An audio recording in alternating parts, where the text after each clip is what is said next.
yang hari ini kita tahu setelah saya lihat video viral yang dilontarkan oleh Bang Hotman ya, ternyata prosesnya sudah naik sidik katanya.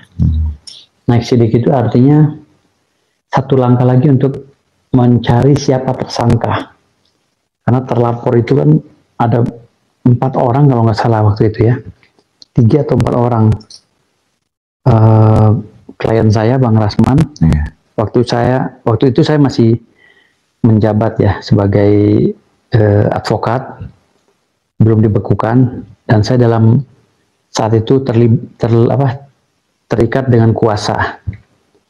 Makanya saya bilang klien saya Rasman Agustion, saya juga dilaporkan pada saat itu, Ibu Eli dan Neti juga dilaporkan, dengan satu lagi siapa kemarin ya, itu juga dilaporkan. 4 orang terlapor, istrinya Bang Rasman kalau nggak salah, itu 4 orang itu terlapor. Nah makanya bagaimana nanti prosesnya, kita lihat aja seperti apa prosesnya. Kalau saya mengikuti saja keinginan daripada pelapor ya, yaitu Ketua Pengadilan Jakarta Utara, karena biar gimana saya juga nggak mau egois, dan sudah kewajiban kita bersama untuk menjaga harga diri daripada pengadilan. Karena selama ini saya belum pernah yang namanya melakukan tindakan yang ya walaupun itu tidak disengaja gitu, tapi tidak elok juga sebenarnya, tidak di dalam pengadilan melakukan tindakan naik meja, ya kan? Karena itu tadi dari rasa kepanikan yang sudah tercipta sebelum saya naik meja, itu kepanikan itu sudah tercipta, keributan, debat mulut antara hakim dengan klien kami ya Bang Rasman, itu sudah beberapa kali di dalam pengadilan itu, bukan saja oleh Bang Rasman, bahkan oleh kami PH pun sering protes atas tindakan hakim yang menurut kami pada saat itu kurang adil gitu loh, atas proses yang dihadapi oleh Bang Rasman Agustion sebagai klien kami. Makanya kan gue bilang waktu itu, ini kayaknya prosesnya aja yang membuat kubunya Bang Rasman ini merasa tidak mendapatkan keadilan, akhirnya ricuh itu. Namun lawannya kan Bang Hotman Paris, itu kita tahu Bang Hotman Paris dekat dengan kekuasaan. Nah disinilah yang saya bilang tadi, harus hati-hati nih para penegak hukum dalam menegakkan rasa keadilan. Jangan sampai nanti hukum di Indonesia ini dianggap kosong ilmu. Artinya kosong ilmu itu hal yang dipaksakan, hanya ingin mendengarkan dan mengikuti atau menuruti keinginan Bang Hotman Paris, akhirnya prosesnya dipaksakan. Ini juga jangan juga, tidak boleh gitu. Artinya di sini hukum itu harus equal ya, karena ada gium hukum, equality before the law. Masyarakat atau manusia atau warga negara itu sama kedudukan di hadapan hukum. Jadi harapan gue sih kepada penegak hukum, khususnya hakim ya, kepolisian, jaksa, benar-benar hati-hati dalam menyikapi permasalahan ini. Jangan sampai kasusnya ini udah tendensius, kacau nih. Ini udah acak-acakan banget. Udah acak-acakan banget.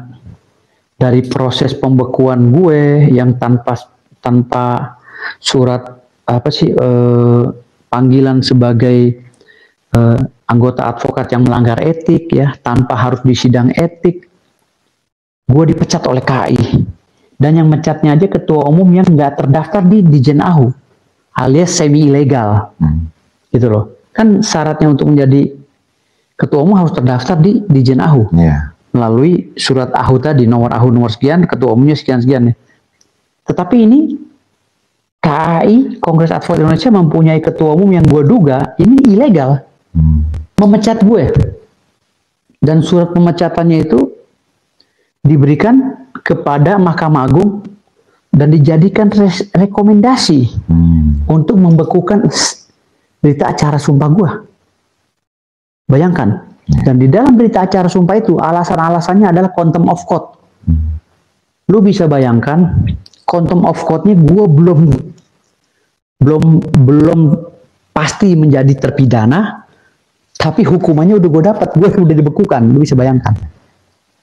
Dan sementara undang-undang yang mengatur tentang contempt of court itu baru tahun 2026 terlaksana, menghukum gue sama Rasman. Entah kenapa gue nih kecipretan apa kok jadi gue ikut-ikutan dihukum gitu. Padahal gue nih terikat kuasa. Mana imunitas gue di pasal 16 gitu loh. Di pasal 19 gue wajib merahasiakan segala tindak tanduk klien gue ya, demi privasinya Bang Rasman itu. Tetapi di pasal 16 gue ada hak imunitas, kekuatan atau kekebalan terhadap hukum kalau gue dengan bertindak baik melaksanakan tugas dengan baik. Kan gue naik meja ini bukan maksudnya mau sok-sokan, mau main karate, mau nonjok jaksa, bukan. Naik meja ini karena posisi bangkunya, mejanya itu udah nggak ada pintu.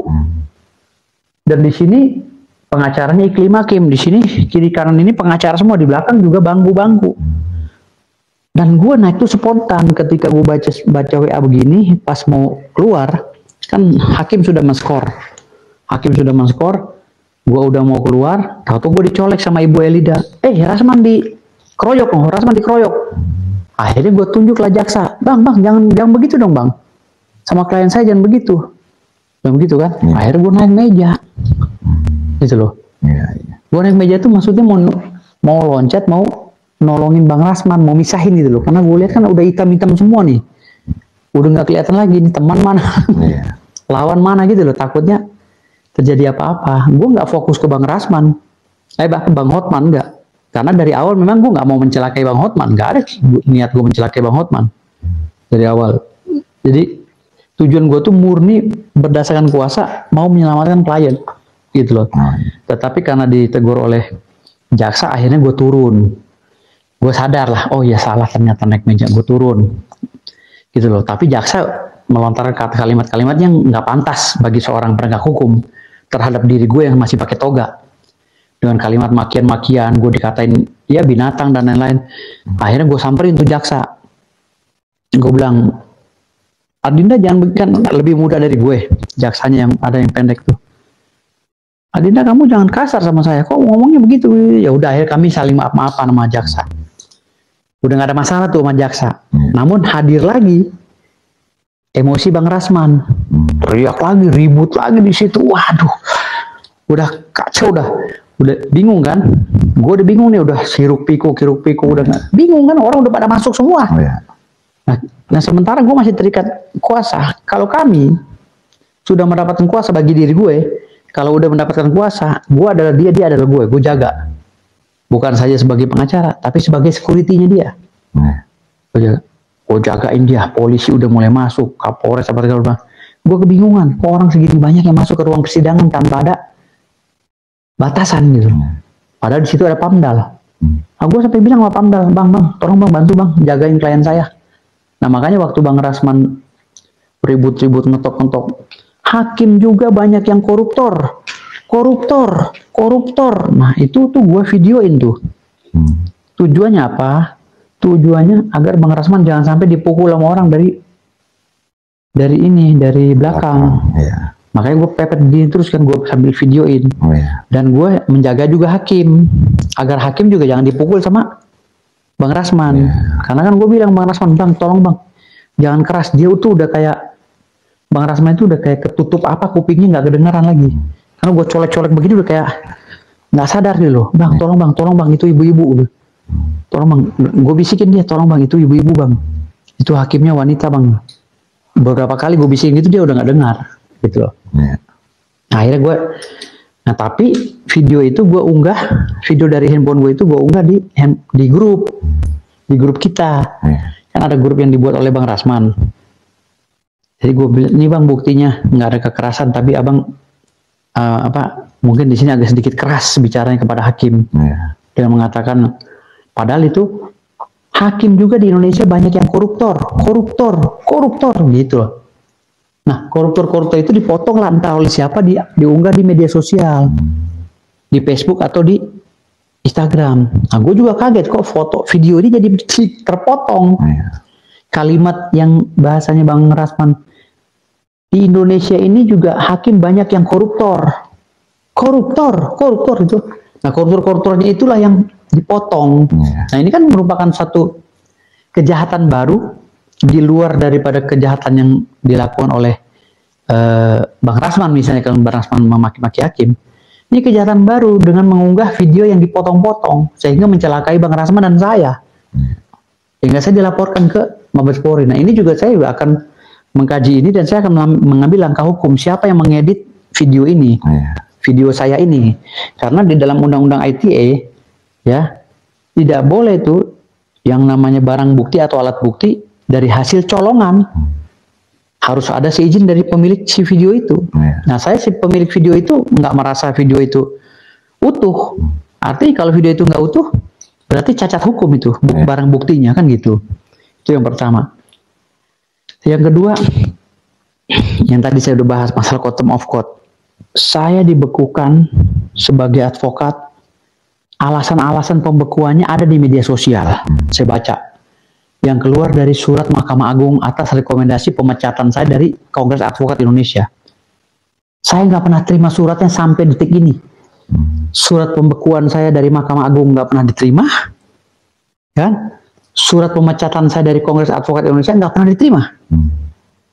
Karena kalau saya terima, saya mau ngambil upaya hukum, gitu loh.